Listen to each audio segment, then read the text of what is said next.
지난 시간에 우리가 이 책임감의 분산, 요것을 놓고 다음 시간에 좀 더 자세하게 설명을 하겠다라고 했습니다.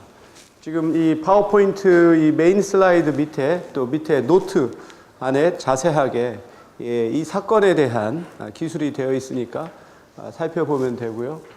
간략하게 이 사건을 소개를 하자면 그 키티라고 하는 별명을 가진 여성인데 이분이 일종의 그 바에서 이제 바텐더로 일하는 여성입니다.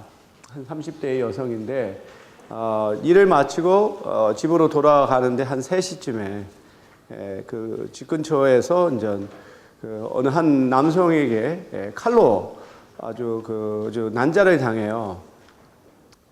한 3시 정도, 오후 3시 정도 시작을 했는데 한 3시 15분 정도의 사건이 발생을 했는데 그 주위가 아파트 지역이라 이 여자가 소리를 지르고 도움을 요청하고 그랬어요. 그랬더니 이제 아파트에 사는 사람들이 이제 불을 켜고 창문을 열고 다 내다봤어요. 그 중에 어느 한 사람이 야, 그녀 여자 놔둬! 이렇게 크게 소리를 지르니까 이 남성이 이제 그 소리를 듣고 도망을 쳤습니다. 근데 누구도 신고를 하질 않았어요. 그리고서 그 여성이 이제 칼에 찔린 상태에서 아주 힘들게 근처에 어느 집 아파트 앞에 이제 잠깐 쉬고 있는데 다시 그 남성이 나타나서 또 한 번 칼로 아주 난자를 해요. 또 다시 소리를 지르고 그러니까 사람들이 불을 켜고 다시 또 쳐다보고 그랬지만 누구도 경찰에 신고를 하지 않은 상태입니다. 그래서 불이 켜지니까 이 남성이 다시 또 도망을 갔어요. 그리고서 이 여자가 얼마만큼 생명력이 강한지 하여튼간 그 몸을 이끌고 자기 아파트로 들어왔는데 다시 남성이 나타나서 이번에는 또 성폭행을 하고 이제 살해를 했습니다. 그래서 총 걸린 시간이 한 50분 정도 걸렸는데 이 사건이 발생하고서 이제 뉴욕타임스에 한 4줄짜리 기사가 나왔어요. 그리고서 사건은 좀 끝나는 줄 알았는데 마침 이 시사 평론하는 기자가 그 사건 기사를 읽고 그 아파트 지역을 다시 방문을 해서 조사를 했더니 이제 38명이 이제 문을 열고 내다보고 그랬다고 하는데 이 38명이 누구도 경찰에 신고하지 않은 상태가 돼서 이것이 이제 알려지면서 이제 미국 전역에 아주 스캔들이 됐죠. 이 38명은 도대체 어떤 사람들이냐. 이 현상을 보고 2명의 사회 심리학자가 연구를 하기 시작을 했어요. 그래서 그 사람들이 다 탐방을 하고 얘기를 듣고 그러면서 그들이 이제 개발한 개념이 일종의 책임감의 분산이라고 하는 거죠. 주위에 많은 사람이 있을수록 오히려 어려움에 처한 사람을 돕지 않게 되는 현상. 만약에 자기 혼자 있거나 소수의 사람이 있으면 그걸 목격하는 사람이 그 사람을 구해야 된다라고 하는 책임감을 갖게 되는데 오히려 이제 누군가는 하겠지라고 하는 이런 방관자적인 현상으로 인해서 오히려 이 더 많은 사람들이 모인 상황에서 이 구조 활동이 이루어지지 않을 수 있다. 그러한 현상을 이제 얘기를 한 겁니다. 또 이거와 관련된 현상 중에 우리가 몰개성화 현상이라고 부를 수 있죠. 관중이 자신이 군중 속에 묻혀서 드러나지 않을 때 규범과 절제에서 풀려 충동적이고 비합리적이고 기분 내키는 대로 행동을 하는 그런 현상이죠. 그래서 르봉이라고 하는 프랑스 의사가 이것을 일종의 이제 군중 심리학, 맙 사이콜로지 이렇게 이제 불렀는데 이게 이제 프랑스 대혁명 당시의 폭도들의 행동들을 우리가 볼 때 굉장히 충동에 따라 여기서 이제 나타나는 현상이 일종의 감염이죠. 감염. 마치 우리가 바이러스가 한 사람한테서 다른 사람으로 이렇게 감염되듯이 그 군중에서의 어떠한 그 유언비어 또는 어떤 사소한 극단적인 행동이 다른 사람을 자극시키고 그래서 아주 그냥 집단 차원에서 이러한 그 군중 행동이 나타나는 그러한 현상이죠. 그래서 개인이 군중 속에 파묻힘으로써 자신의 어떠한 개성이 드러나지 않게 되는 이것은 결국 그 사람의 익명성을 가져다 주죠. 자기가 드러나지 않으니까 더욱더 어떤 반사회적인 행동을 할 수 있고 그 다음에 전염성, 아까 말한 것처럼 한 사람의 감정이 빠르게 다른 사람에게 감염이 되는 그리고 이제 암습성 이런 상황에서 어떤 뚜렷한 그 사실이라든가 정확한 어떤 정보의 기초에서 판단하기보다 어떠한 그 추측을 해서 섣불리 우리가 행동을 할 수 있는 이러한 현상이 몰개성화를 가져온다고 합니다. 그래서 우리가 복면을 했을 때 사람들의 얼굴에 이제 복면을 하거나 또는 뭐 얼굴에 페인팅을 하거나 그럴 때 자신의 그 정체가 드러나지 않잖아요. 그러니까 더 아주 이상한 행동을 할 수 있는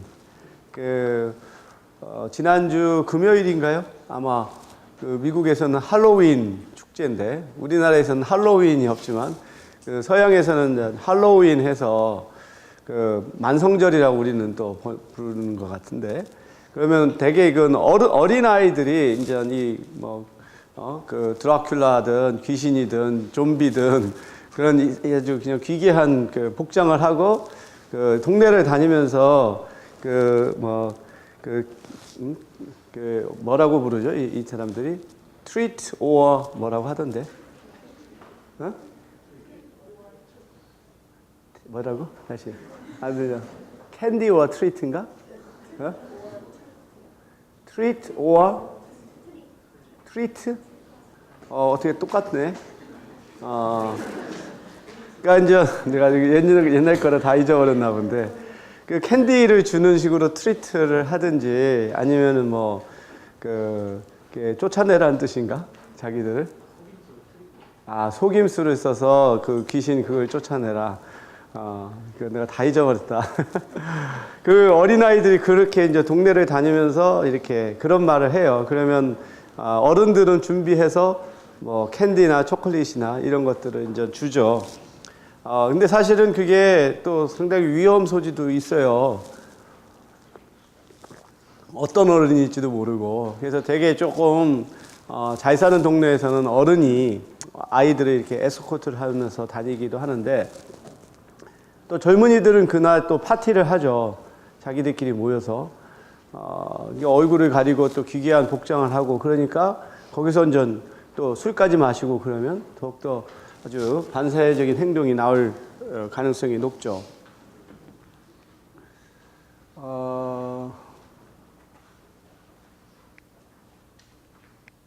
그게 오케이. 지금까지는 이제 우리가 군중 행동이 어떤 반사회적인 행동을 가져오는 것을 보여줬는데 경우에 따라서는 그런 집단 속에서 어떠한 새로운 규범이 자발적으로 출현을 해서 질서를 유지하는 경우도 있습니다. 그래서 그 무리가 제공하는 익명적 상태가 개인의 행복을 더욱 친사회적 행동으로 만들기도 하죠. 그러니까 여성들이 특히 이슬람권의 국가들에서 여성들이 차도르를 하거나 히잡을 하거나 하는 것이 더욱더 여성의 의무를 지키는 그러한 경우가 있을 수 있죠. 그러니까 자신들이 전통 의상을 함으로써 오히려 더 전통적인 행동을 하게 할 수 있는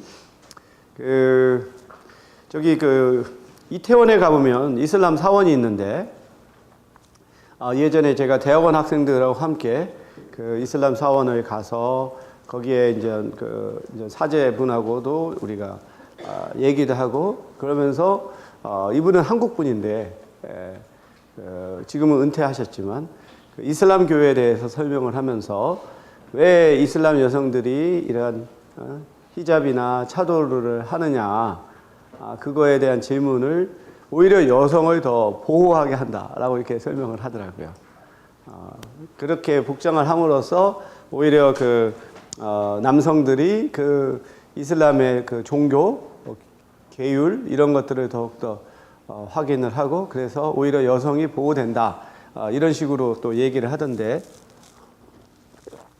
뭐 그런 측면도 있을 수도 있고 또 여성의 자유를 제한할 수도 있고 그렇겠죠.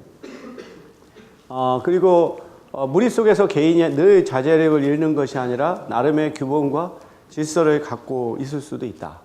그러니까 이것은 나름대로 좀 그 사람들의 어떤 민주의식이라든가 시민의식 이런 부분들이 좀 더 발달된 상황에서 스스로를 이렇게 결제할 수 있는 그러한 경우에 나타날 수 있습니다. 우리가 어떤 국상을 당해서 애도하는 조문객 인파들이 나름대로 질서 있는 행동을 하는 것들. 그래서 어떤 시위를 할 때 오히려 과격한 행동 또는 파괴적인 행동이 그들 행동의 정당성을 훼손할 수 있기 때문에 오히려 빌미를 주지 않기 위해서 더 공중 질서를 더 지키도록 더 서로 간에 얘기하고 따르는 경우도 있잖아요. 우리나라에서도 촛불 시위라든지 그런 거 할 때 이제 그 보수 언론이라든지 보수를 갖고 있는 사람은 이들은 일종의 이제 폭도로 이렇게 몰려고 하는데, 만약에 이들이 정말로 무고한 시민을 폭행하거나 어떤 기물을 파괴하거나 그러면은 좋은 빌미가 되죠.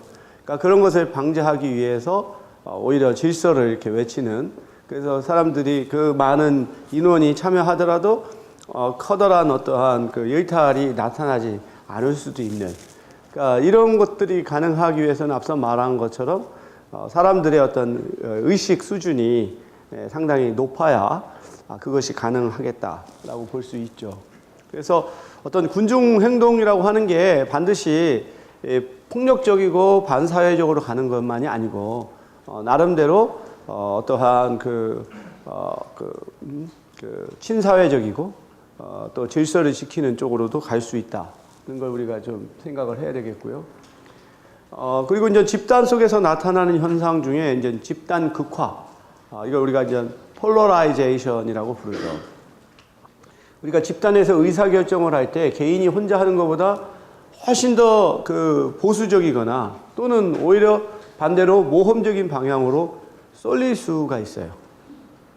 개인이 어떠한 의사결정을 할 때는 그 행동을 했을 때 나올 수 있는 긍정적인 것과 부정적인 면, 이 부분을 면밀하게 살펴서 판단을 하게 되지만, 여러 사람이 하게 되다 보면 이게 어느 한쪽으로 이제 쏠리게 돼요.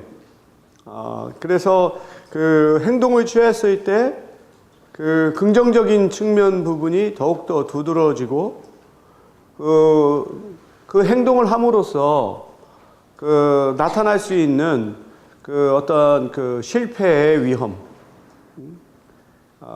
불확정성, 이런 부분들이 이제 소홀히 되거나 또는 감춰지거나, 그래서 나름대로 이 집단 회의를 통해서 어느 한쪽으로 의견이 쏠리게 되면 일종의 이제 동조의 압력이 나타나게 되죠.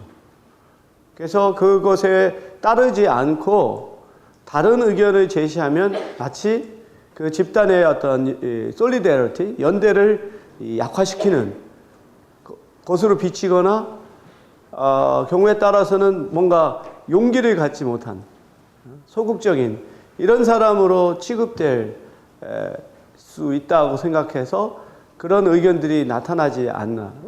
그래서 굉장히 어떠한 비현실적인 낙관주의가 팽배하게 돼요.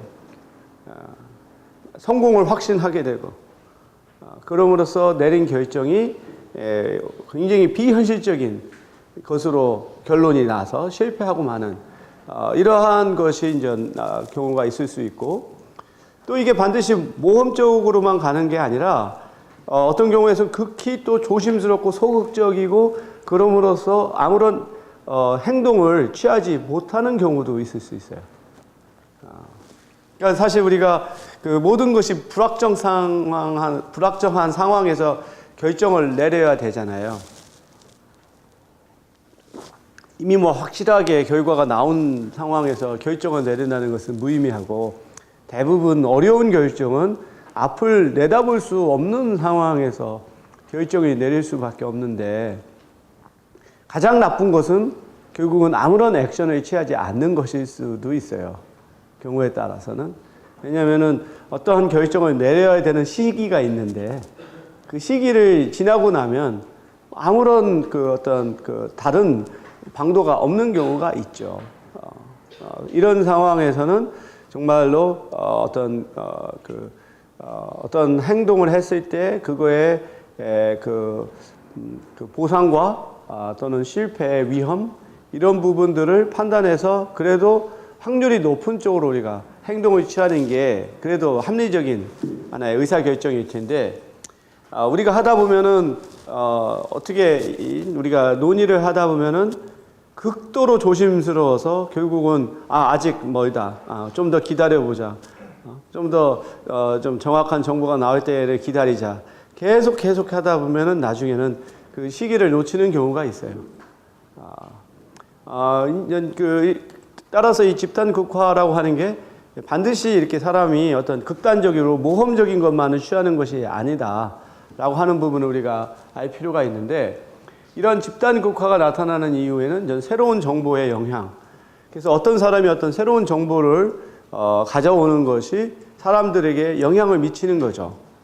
예를 들어서 상대방이 지금 우리가 어떠한 준비를 한다니까 이 사람들은 그거에 대비해서 지금 2배의 예를 들어서 준비를 하더라.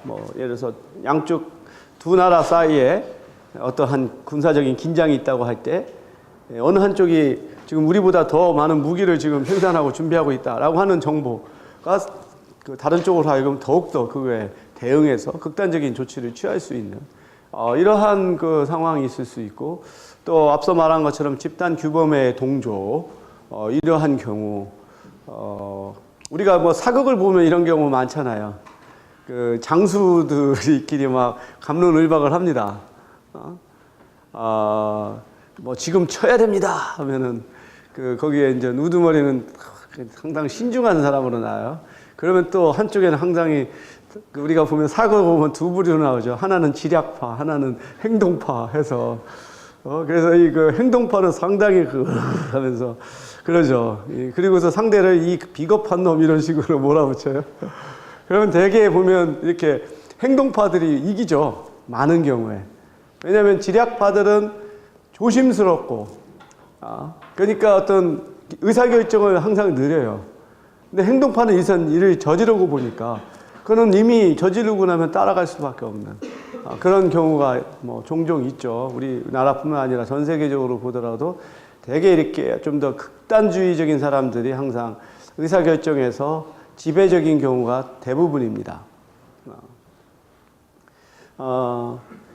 이런 상황에서 보면 마치 어떠한 좀 더 극단적인 조치를 취하지 않는 것이 집단 전체의 규범을 흐트러뜨리고 결국은 어떤 전쟁을 하든 그럴 때 어떤 사기를 저하시키는 것으로 인식하게 되니까 그것이 무모하다는 것을 알고 있어도 반대 의견을 내기가 어려운 이러한 상황이 집단 극화로 이어질 가능성이 높은 거죠.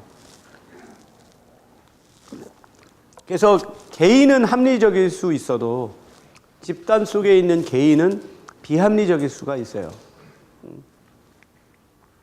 그거와 관련해서 이제 우리가 다원적 무지라고 하는 이 개념이 있습니다.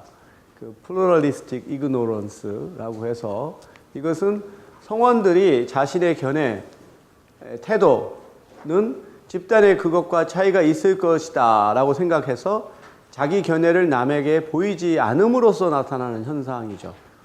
따라서 본인과 다른 사람 간의 어떤 의견이나 태도의 차이가 없음에도 불구하고 그것을 밝히지 않음으로써 다수가 이 무지한 상황에 빠지게 되는 것이죠. 아까 우리가 책임감의 분산도 또 같은 맥락일 수 있어요. 누군가는 전화했겠지. 이렇게 생각을 함으로써 행동을 취하지 않을 수도 있는 것이고, 그리고 대개 보면 우리가 사회 문제가 있을 때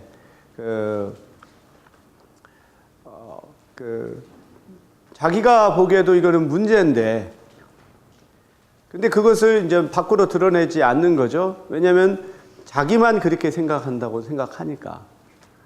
그럼으로써 모든 사람들이 다 자기의 생각이 남과 다를 거다라고 생각함으로써 그걸 서로 견해를 이렇게 드러내지 않음으로써 실제로는 자신들도 같은 생각을 하고 있다는 것을 깨닫지 못하게 되는 그런 상황이 이제 나타나게 되죠. 이럴 때 이제 누구 어느 한 사람이 이제 이 다원적 무지를 깨는 그런 말과 행동을 했을 때 비로소 나도 그렇게 생각했어 라고 사람들이 이제 깨닫게 됨으로써 다원적 무지에서 벗어나 어떤 현재 상황을 문제 상황으로 정의하고 그것을 해결하려고 하는 행동을 취할 수가 있어요.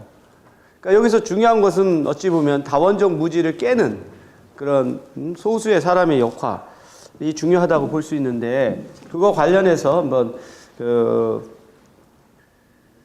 이 다원적 무지에 대해서 한번 살펴보도록 하겠습니다. 네, 학교를 넘어서 기성세대들과 중고등학교까지 안녕들 하십니까라는 인사 한마디가 파장을 불러일으킨 이유 무엇일까요?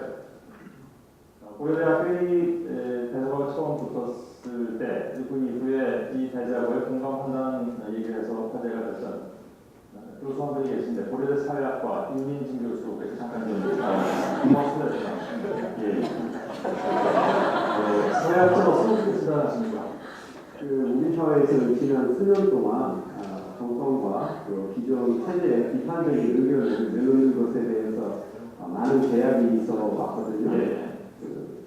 신상설계라든지 독립논리라든지 이런 방식으로 인해서 자유로운 의사 표현이 막히게 되다 보니까 이 자기 검열이 우리를 이렇게 굉장히 움츠리게 만들었거든요.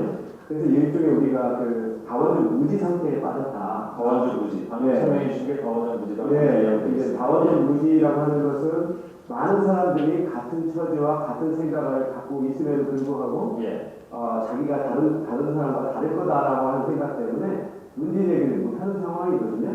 이럴 때 어느 한 사람이 이것은 뭐가 문제가 있다 라고 제기를 하게 되면서 나도 같은 생각을 해 하면서 보다 자유롭게 그런 생각들을 분출하게 되는 것이 이번에 대자보 현상이라고 저는 생각합니다. 뭐 다른 방법도 사실 많이 있지 않습니까? 요즘 SNS가 되게 많은데 대자보는 정말 아날로그 방식일 수 있는데 왜 대자보라는 형식을 취했고 또 대자보이기 때문에 더 퍼져나가는 뭐 그런 이유가 있을까요? 트위터라든지 페이스북이라고 하는 것이 이론적으로는 모든 사람들한테 개방되어 있지만 실제로 들어가 보면 이 같은 생각을 하는 사람들끼리만 서로 의사소통을 하는 굉장히 좀 폐쇄적인 그러한 또 공간입니다. 이번에 대자보가 붙은 정경대 후문이라고 하는 공간이 매우 좁은 길임에도 불구하고 교통량이 굉장히 많은 곳이에요. 거기에 붙어있는 대자보를 많은 사람들이 보게 되고 또 손으로 쓰게 된 것이 좀 더 사람들한테 진정성을 준 측면이 있고요. 이게 비록 전통적인 양식이지만 그 대자보 밑에 또 댓글들이 따라붙고 그 옆에 또 릴레이 대자보들이 이렇게 연달아서 나오는 것을 보면 전통적인 대자보 형식과 현대적인 이런 SNS 방식의 그런 양식으로 나타나고 있습니다. 조금 전에 보도해드렸습니다만 고등학생 같은 경우는 이제 어른들의 걱정인지 모르겠습니다만 정치적으로 조금 관심을 벌려졌으면 뭐 중립이라는 표현이 어떨지 모르겠습니다. 그래서 경찰에 신고도 하고 경찰에서 떼가기도 하고 그랬습니다. 그런 현상에 대해서는 좀 문제가 있다고 보십니까? 굉장히 어려운 질문이라고 생각돼요. 만약에 학생들이 대자보와 같은 방식을 통해서 의사소통할 수 있는 권리가 있다면 그걸 허용해야 된다고 볼 수 있고 또 한편으로는 이제 대학생하고 달리 고등학생들은 아직은 독립적인 의사 결정을 하기에는 좀 이르다 라고 하는 또 사회적 풍경도 있거든요. 그래서 참 이것을 어느 쪽이 옳다라고 말하기는 어려운데 저는 이 고등학생들이 대자보 참여를 놓고 논란이 확산되는 것은 처음에 이 대자보가 등장하고 거기서 제기했던 문제의 본질을 저는 좀 더 희석할 수도 있겠다. 결국 여기서 중요한 것은 대자보 현상이 계속 확산되는 거라든지 이걸 폄하하는 것이 아니라 거기서 제기했던 문제를 우리 사회가 함께 보면 증명하고 이것을 풀어가는데 우리의 총력을 기울이는 것이 더 현명한 것이 아닌가 그런 생각을 합니다. 알겠습니다. 고려대 사회학과 윤인진 교수였습니다. 고맙습니다.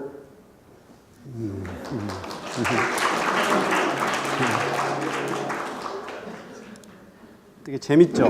네? 그러니까 이 사회학자의 역할이 한편으로는 연구하고 교육하고 그런 것도 있지만 또 한편으로서는 자신들이 연구한 걸 사회적으로 우리가 활용을 해서 문제를 해결하는데 도움을 주는 것도 나는 우리 학자들의 중요한 역할이라고 생각을 하는데 여기서 이제 그 손석희 앵커가 그런 질문을 했잖아요. 이제 중고등학생들이 대자보 참여 문제. 그걸 이제 가는 길에 연락을 받고 그러한 질문에 대해서 좀 내 의견을 달라고 하기에 굉장히 고민을 했어요. 이건 마치 솔로몬의 그 질문과 같아요. 어느 한쪽의 편을 들어도 양쪽에 다 비판을 받을 수 있는. 이제 비록 내가 어떠한 나름대로의 이념과 정치적인 성향을 갖고 있어도 이런 공중방송에서의 의견은 나는 공감을 주는 게 중요하다고 생각해요. 그러니까 내가 어느 한쪽의 편을 들어서 하는 것을 할 수는 있겠지만 그렇게 하기보다 오히려 나와 어떤 이념과 성향이 다른 사람도 그 얘기를 듣고 그럴 수 있다라고 공감하는 게 나는 오히려 더 중요하다고 생각하는데 그러면 내가 이 질문에 대해서 어떻게 답을 해야 될까 고민하면서 이제 얻은 답이 결국 무엇이 더 중요한가라고 하는 거죠. 이 대자보에서 제기했던 문제가 결국 우리 사회에 이렇게 상당 기간 억압되어 왔던 이 문제를 사회적으로 우리가 다시 직면을 하고 해결하는 것이 보다 더 본질적인 문제제기지 중고등학생들이 하는 것을 막는 것이 의사표현의 자유를 침해하는 거냐 아니면 학생들이 너무 정치적으로 동원되는 게 아니냐 이런 것은 내가 볼 때 상당 부분 어찌 보면 보수 언론에서 일종의 뭐라고 말할까 깔아놓은 덫과 같다는 생각이 들었어요. 오히려 이제 이 문제의 이슈를 이쪽으로 끌어들임으로써 사람들이 이제 그 안에서 서로 분쟁하게 함으로써 문제의 본질을 회피하려고 하는 그런 의도가 있다는 생각을 하게 되니까 그런 게 빨려 들어가지 않는 게 오히려 현명하지 않겠나 그런 생각도 했었고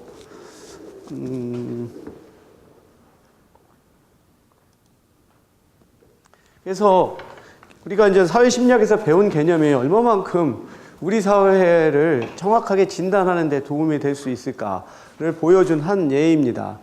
이거 말고도 굉장히 많을 거예요. 이럴 때 어느 하나의 현상을 정확하게 개념화함으로써 좀 더 우리가 그걸 보다 제대로 이해할 수 있다는 그것이 하나의 어찌 보면 우리가 하는 학문, 연구의 힘이 아닐까 생각을 하는데 이제 다음 주제가 이제 동조입니다. 이 동조는 사회심리학에서 굉장히 중요한 주제이고 많은 연구가 진행이 되어 왔죠. 그래서 동조라고 하는 것은 개인 또는 집단의 실제적 또는 가상의 압력에 따라 사회적 기대 또는 규범에 따르려는 행위죠. 그래서 이 동조라고 하는 것은 중요한 게 뭐냐면 자신의 생각과 판단이 있어요. 그럼에도 불구하고 어떤 사회적인 규범과 압력 때문에 자신의 생각을 바꿔서 집단의 규범을 따르려고 하는 게 동조라는 거죠. 그래서 이게 그러한 일종의 비자발적인 측면이 있다는 게 이제 동조의 현상이고요. 내가 사회심리학 처음 시작할 때 이것과 좀 대비되는 개념으로 동기화라고 하는 얘기를 했죠. 나는 이 동기화는 동조하고는 다르게 서로 자발적으로 쌍방향적으로 그들의 의견과 가치가 동일화되어가는 현상을 나는 동기화라고 부르는데, 근데 이제 지금까지는 많은 연구가 동조에 이렇게 초점을 두고 있습니다. 그래서 동조에는 사회 규범에 우리가 동조하는 게 있고 개인 또는 집단 압력에 동조하는 것으로 구분할 수가 있는데, 그럼 왜 우리는 이 사회 규범에 동조하는가? 그 규범의 경우에 따라서는 옳은 것일 수도 있고 그럴 수 있죠. 따라서 우리가 어떤 그 규범을 지지하기 때문에 이제 동조하는 경우가 있을 수 있습니다. 뭐 이런 예를 우리가 뭐 어떤 예를 많이 들까요? 사회 규범이라고 하는 게 워낙 많으니까 뭐 좀 약간 예민할 수 있지만 또 종교적인 신념에 따라 또 평가가 달라질 수도 있지만 이 동성애의 한 예를 들어봅시다. 얼마 전에 애플의 지금 최고 CEO인 탐 쿡이 본인이 동성애자라고 하는 것을 밝혔죠. 그러니까 이미 그 탐 쿡이 동성애자라고 하는 것은 아는 사람들은 알고 있었다고 그래요. 근데 이제 굳이 이렇게까지 그걸 커밍아웃을 할 필요가 있을 것인가에 대해서도 이제 여러 가지 의견이 있는 것 같은데, 뭐 여전히 이 동성애라고 하는 것이 논란이 되고 있고, 상대적으로 유럽하고 미국을 비교를 해보면 여러 우리가 어떤 가치 조사를 해볼 때 미국이 훨씬 보수적이에요.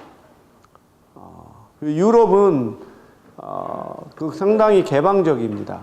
그리고 다양한 가치와 문화에 대해서 훨씬 더 관용적이에요. 미국은 우리가 생각할 때 상당히 개방적이고 자유롭고 뭐 그런 나라로 알고 있지만 그것은 어디까지나 좀 뭐라고 말할까?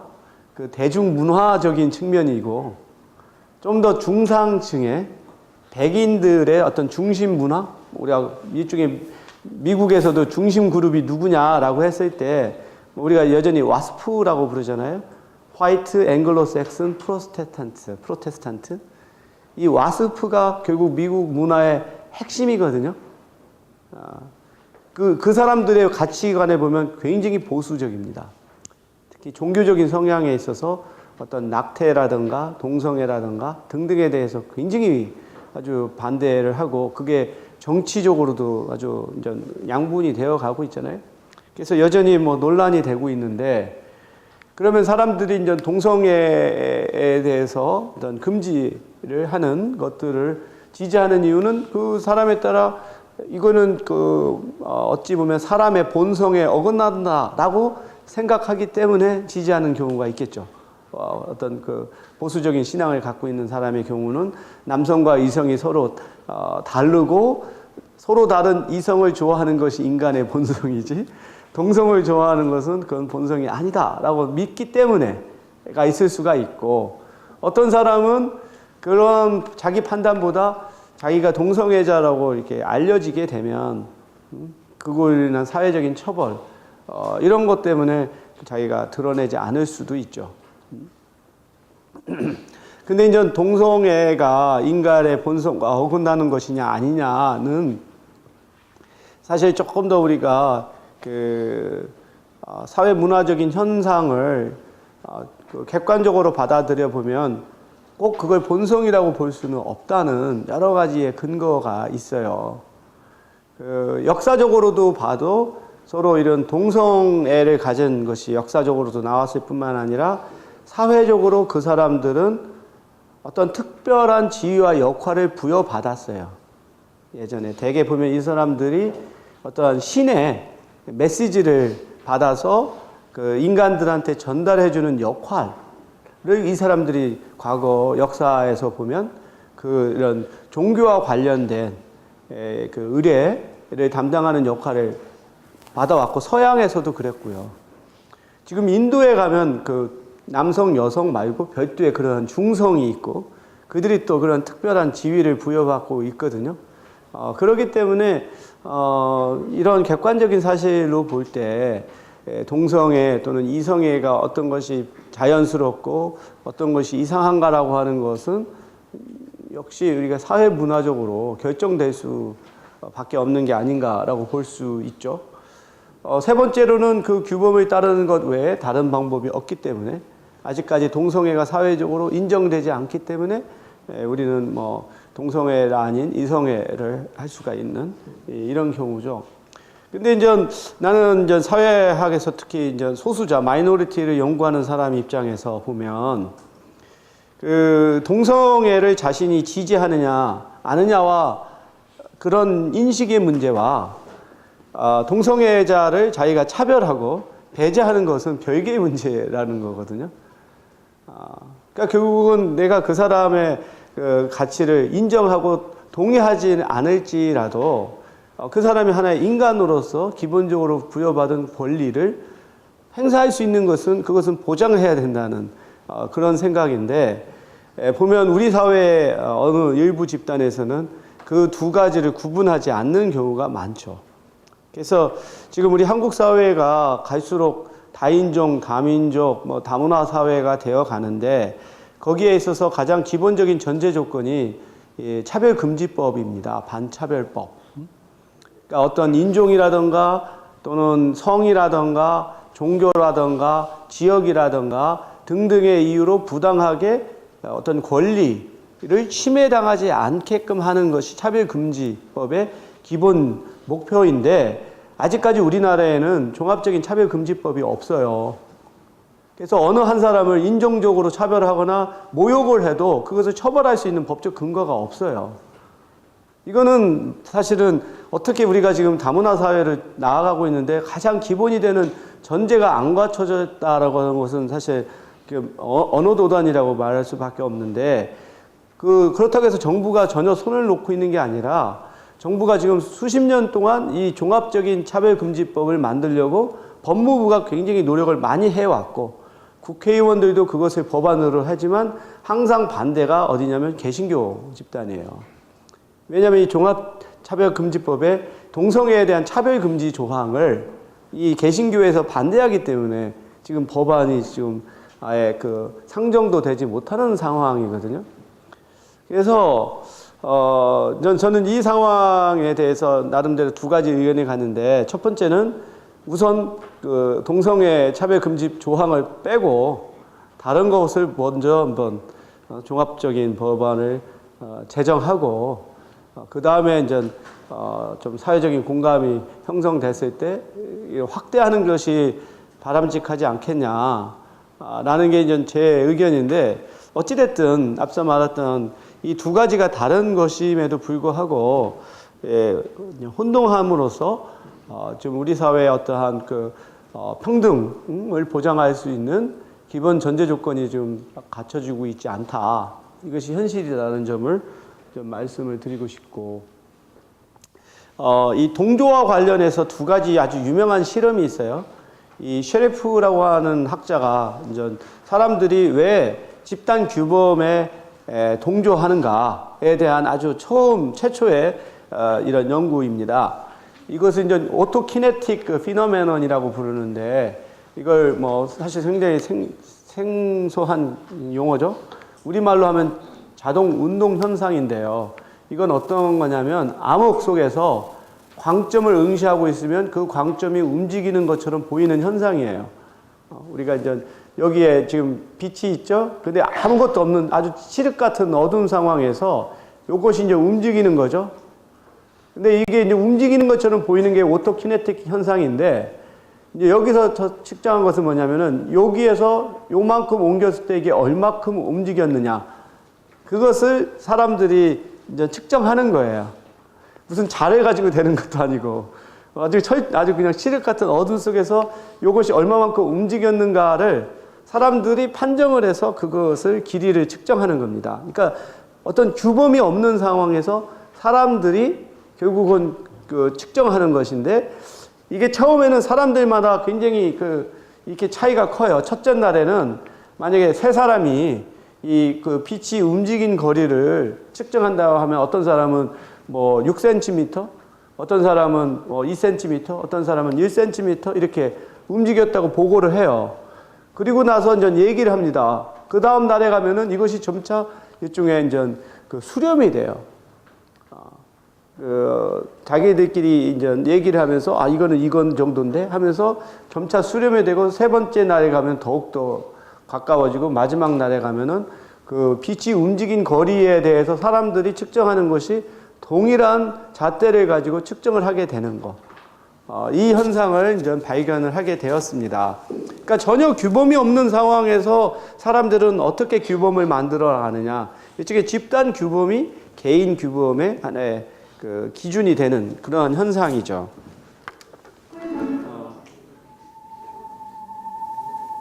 This is subject psychologists have been investigating for the best part of a century. In this video, I wanted to share a couple of the old pioneering studies in this area. plus a recent neurological study that offers surprising ideas on just how linked they were 아, 왜 이래? opinion. I'll end with some personal observations and an invitation. In 1935, in his study of social influences, Sherriff made use of a phenomenon called the autokinetic effect. This is where a stationary point of light in a completely dark room will appear to move. This happens because the eye makes tiny involuntary movements all the time. In a well-lit room with clear reference points, our brain compensates for these involuntary movements so that the world appears stationary. But in a totally dark room, we've got no frame of reference to tell our brain whether it's at either move or the point of light. Sherriff asked individual subjects to estimate how far the point of light moved. When asked individually, the range of answers given was pretty broad. Some consistently reported that the light moved around 6 inches. Others consistently reported that it barely moved at all. But when asked as a group, subjects' answers converged towards an average distance. Subjects rejected the idea that they'd been influenced by the group, but went on in subsequent individual tests to give answers consistently close to their group norm. Sherriff's experiment was criticised for using an ambiguous task. Not knowing for sure how far the light moved, subjects were more prone to change their minds. But what would happen if the task wasn't ambiguous? In the 1950s, Ash addressed this question. 그 다음에 이제 애쉬의 연구고, 예? 그래서 이 셰리프의 동조 실험은 그렇게 굉장히 아주 애매모호한 앰비규어스한 상황에서 어떻게 집단의 규범이 출현하는 것이냐 그거에 관련됐고, 근데 이것이 이제 그와 같이 이제 아주 애매모호한 상황이기 때문에 어쩔 수 없이 그런 규범에 따르는 것이다라고 하는 문제 제기가 있다는 거죠. 근데 이제 우리가 볼 때 이게 애매모호하지 않고 굉장히 분명한, 우리가 보기에도 명백한 상황조차 사람들이 이제 집단 규범에 동조하는 현상이 나타난다는 것을 이제 애쉬가 한 거죠. 그래서 애쉬는 우리가 지난번에 또 설명을 했었었죠. 한번 다시 우리가 동영상으로 볼 텐데 그 애쉬의 동조 실험을 한번 봅시다. It examines behavior under the pressure of social forces, as the experiment of Solomon Asch reveals. The experiment you'll be taking part in today involves the perception of lengths of lines. As you can see here, I have a number of cards, and on each card there are several lines.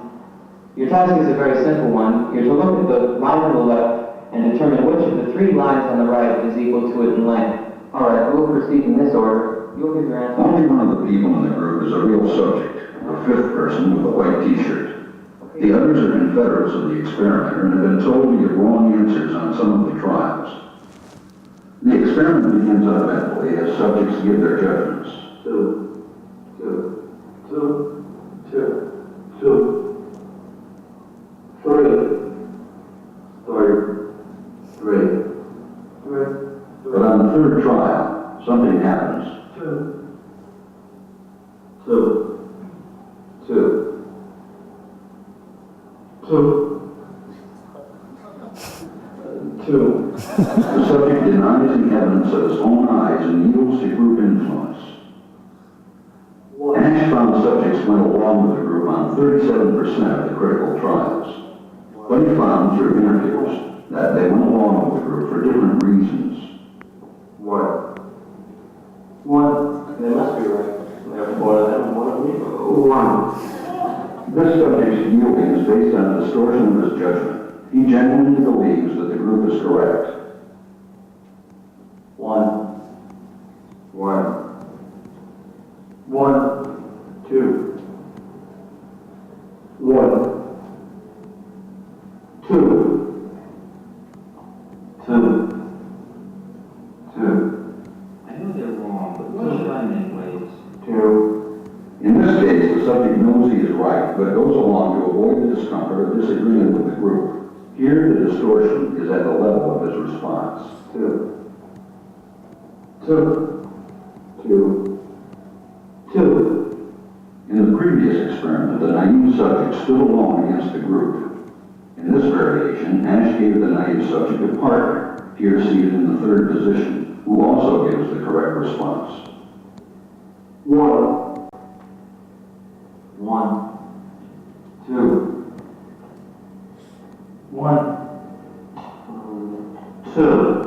With a partner, yielding drops to only 5% of the critical trials compared to 37% without a partner. Although subjects report warmth and good feeling toward the partner, they typically deny that he played a role in their own independence. The partnership variation shows that much of the power of the group came not merely from its numbers, but from the unanimity of its opposition. When that unanimity is punctured, the group's power is greatly reduced. Sometimes we go along with a group because what they say convinces us they are right. This is called informational conformity. But sometimes we conform because we are apprehensive that the group will disapprove if we are deviant. This is called normative conformity. The strength of the normative factor is shown in another variation carried out by Ash. In this variation, the subject is told that because he had arrived late, he would have to write his answers. Subjects in this private response experiment are exposed to the same amount of misleading information as other subjects, but they are immune from any possible criticism by the group. 1. And this enormously reduces the pressure to conform. Conformity drops by 2/3. Ash's experiment is a classic. It reveals how people will deny what they see and submit to group pressure. It allows us not only to observe conformity, but to study the conditions that increase or reduce its occurrence.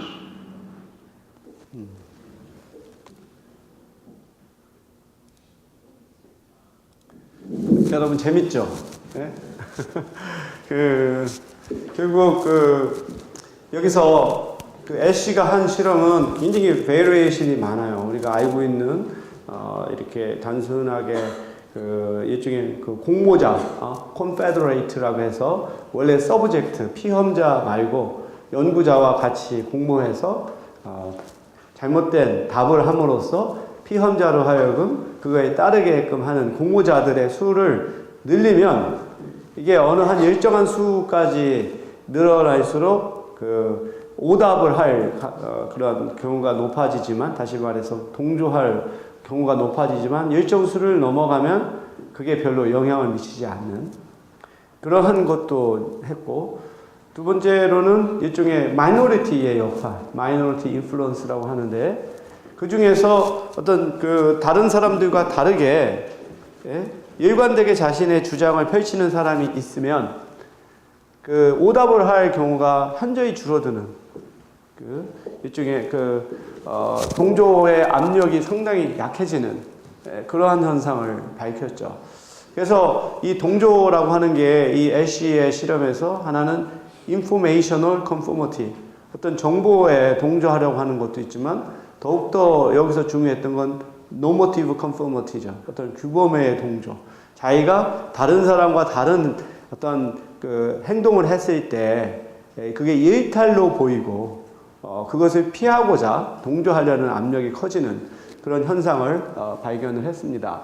그래서 아까 셰리프가 한 어떤 오토키네틱 피노메논이라고 하는 것은 굉장히 애매모호한 상황에서 그런 집단 규범이 형성되는 것을 보였다고 하면, 애쉬의 실험은 너무나도 명백한 경우에도 사람들이 자신의 생각과 다르게 집단 규범에 따른다는 것을 보여준 예의가 되는 거죠.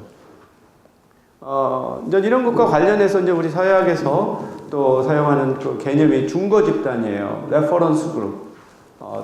사람들이 자기와 동일시하고자 하는 집단을 우리가 중거 집단이라고 합니다. 그래서 중거 집단은 사람들로 하여금 우리가 누구인가에 대한 소속감을 가져다 주죠. 이 중거 집단이라고 하는 것은 상대적 박탈감, relative deprivation이라고 하는 그러한 개념하고도 연결이 돼요. 이 상대적 박탈감은 자신들의 생활 여건이 이제 자신들이 비교하는 다른 사람과 비교해서 좋지 않다고 생각할 때 갖게 되는 감정이죠. 그게 절대적인 박탈감이 아니라 누구하고 비교했을 때 자기가 못하다고 생각할 때 느끼는 그런 감정을 말하죠. 그래서 이것을 실험을 한 것이 뭐였냐면, 미국의 본토에 배치됐던 비전투 군인과 해외 전장에서 배치됐던 전투 군인을 비교를 해 보았더니 오히려 우리가 미국 본토에 배치된 군인들은 그 어떤 위험이 현저히 떨어지잖아요. 그럼에도 불구하고 이들이 전장에 배치된 전투 군인에 비교해서 만족감이 더 떨어지더라는 겁니다.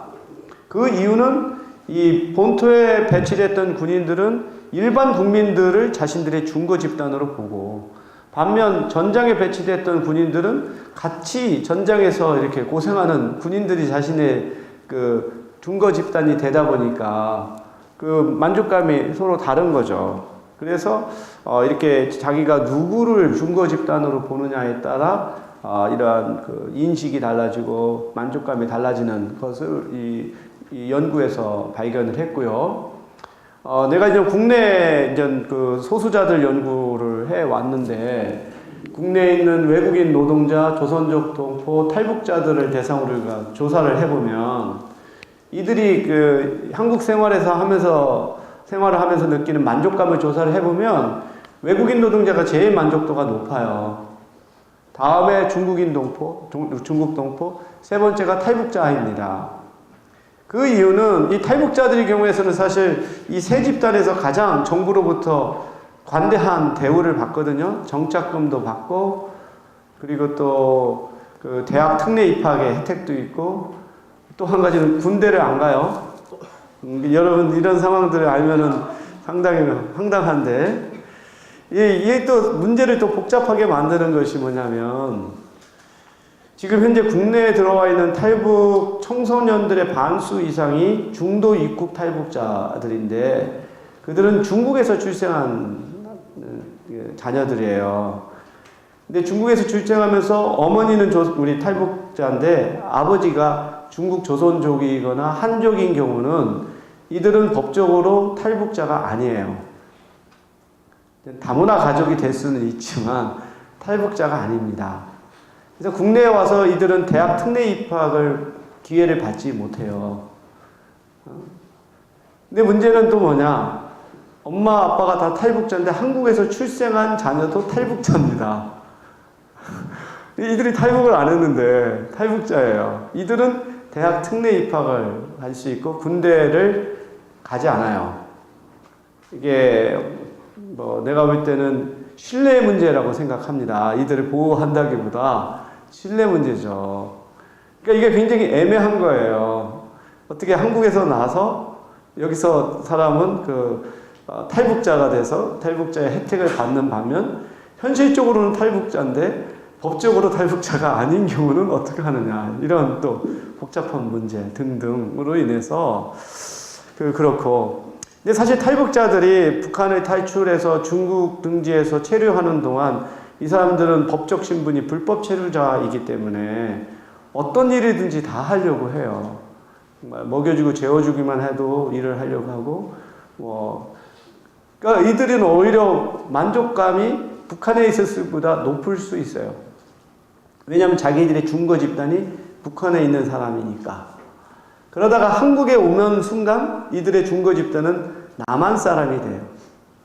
남한 사람이 되니까 웬만한 직장을 안 가려고 그래요. 삼성 가려고 하고, 또 대학교를 가도 스카이 아니면 안 가려고 하고, 요즘에 와서는 그게 점차 현실화 되어 가고는 있지만 이 사람들의 눈높이가 한국에 오는 순간 높아지기 때문에 만족스럽지가 못하죠. 그러니까 이들이 이제 탈남을 합니다. 외국으로 나가서 지금 이게 한 2년 전에 숫자가 1200명이니까 지금은 아마 한 2000명 정도. 그래서 탈북자 전체의 한 10%가 해외에 있다고 얘기를 합니다. 근데 저는 개인적으로 탈북자가 외국에 나가는 걸 더 저는 찬성하는 사람이에요. 사실 처음에 이 탈북자들이 탈남하고 외국에서 망명자 신분을 했을 때는 국내에 있는 지원자들이 배신감을 느꼈어요. 정말 자신들의 정착을 위해서 여러 가지 했는데 결국은 아무런 연락 없이 그냥 외국 나가서 또 자기가 망명자 신분으로 거기서 이제 또 혜택을 받으려고 했을 때 우리가 가졌던 감정은 상당한 배신감이었는데, 나는 오히려 그렇게 보지 않는다. 저는 그렇게 보지 않아요. 왜냐하면 탈북자도 남한 주민하고 동일하기 때문에 해외여행에 자유가 있어요. 다만 이게 신분을 속여서 한다는 것은 문제가 있긴 하겠지만 저는 그거보다 더욱더 중요한 것은 그들의 중거 집단이 달라진다는 거예요. 이들이 해외에 나가면은 그때부터 더 이상 한편으로는 이 의지할 것도 없고 누구한테 또 무시당할 것도 없고 한 개인으로서 이민자로서 자기가 바라보게 되기 때문에 그게 오히려 자립을 가져올 수 있는 요인이 될 수 있다고 봐요.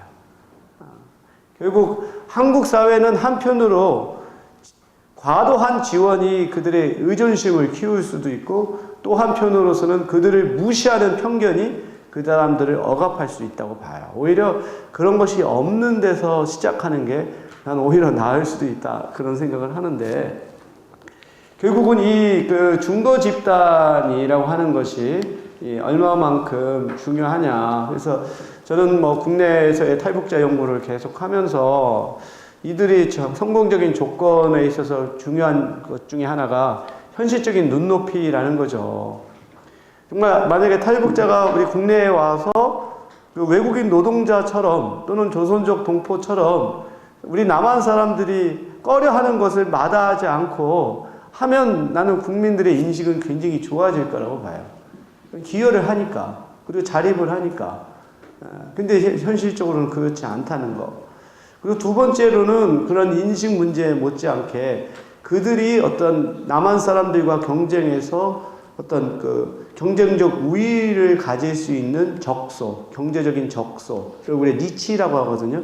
그것을 확보하느냐 못하느냐가 사실 굉장히 중요해요.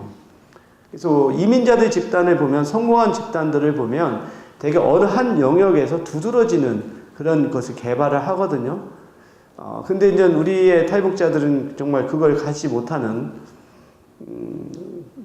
뭐 어떻게 보면 우스갯소리일 수도 있고 자주적인 말일 수도 있겠지만 유일하게 경쟁력 가질 수 있는 게 풍선 날리기가 아닐까. 뭐 이 부분은 내가 농담으로 하는 게 아니라 나쁜 나름대로 깊은 의미가 있어요. 그러니까 지금 국내 탈북자들 가운데 상당히 정치화된 집단들이 있고 그들이 여러 가지 단체들을 만들어요. 그러니까 이런 단체에서의 리더가 어찌 보면 이 사람들한테 유일한 신분 상승의 하나의 통로가 되고 있지 않나. 그러니까 굉장히 이제 보수 집단에서 탈북자들을 정치적으로 이용하는 이런 상황에서 그런 정치 조직을 만들고 정치 활동하는 게 하나의 신분의 통로로 지금 작동하고 있다는 생각을 갖고 있고 그게 나는 결국 바람직하지 않다는 거죠. 그게 몇 사람이나 그걸 통해서 신분 상승을 할 수 있을까? 어떤 우리 사회에 경제적으로 기여할 수 있는 그 니치를 찾는 게 내가 볼 때 굉장히 중요한 과제인데 지금까지는 그게 뚜렷하게 보이지 않고 있습니다. 그래서 중거 집단은 그 첫 번째로 규범적인 기능을 해요. 사람들로 하여금 그 규범에 동조했을 때 보상이 있거나 처벌이 있거나.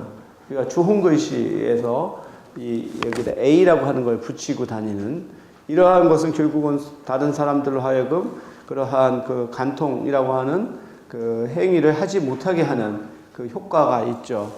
또는 비교적인 기능을 할 수 있어요. 사람들은 자신과 비슷한 사람들과 완전 비교를 하는 거죠. 전혀 자기가 비교되지 않는 사람과 비교하지는 않아요. 그래서 자기와 비슷하다고 생각하는 사람과 비교했을 때 자기의 능력이 어떤지를 우리가 하는 그러한 그 비교의 기능이 있죠. 그래서 이 그 페스팅거라고 하는 학자가 이 사회 비교 이론이라고 하는 것을 이제 개발을 했어요. 그래서 우리는 우리와 비슷한 사람들과 비교하기를 선호하고 그리고 자신에 대한 정확한 평가 기준이 없으면 자신과 유사한 사람과의 비교를 통해서 자신의 의견과 능력에 대한 평가를 하게 한다는 거죠.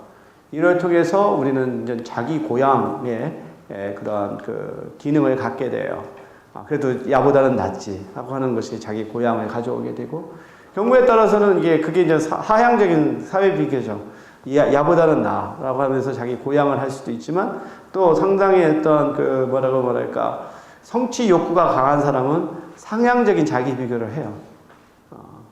근데 이것도 너무 터무니없이 상황 비교하기보다는 자기보다 한 단계 높은 사람하고 비교를 함으로써 그것에 가까이 가려고 하는 그러한 측면이 있고요. 이 미디어라고 하는 것이 사람들에게 이런 중거 집단을 제시를 해요. 보면 우리 한국은 성형 천국이라고 하는 말처럼 외모 지상주의가 강하고, 정말 특히 남자 여자 할 것 없이 외모가 중요하지만 특히 여성들에 있어서 외모가 굉장히 평가 기준으로서 중요하게 작용하는데, 그래서 연구 결과를 보면 남자보다 여자가 외모와 관련해서 미디어를 통한 상형적 비교 성향이 강하다는 거죠.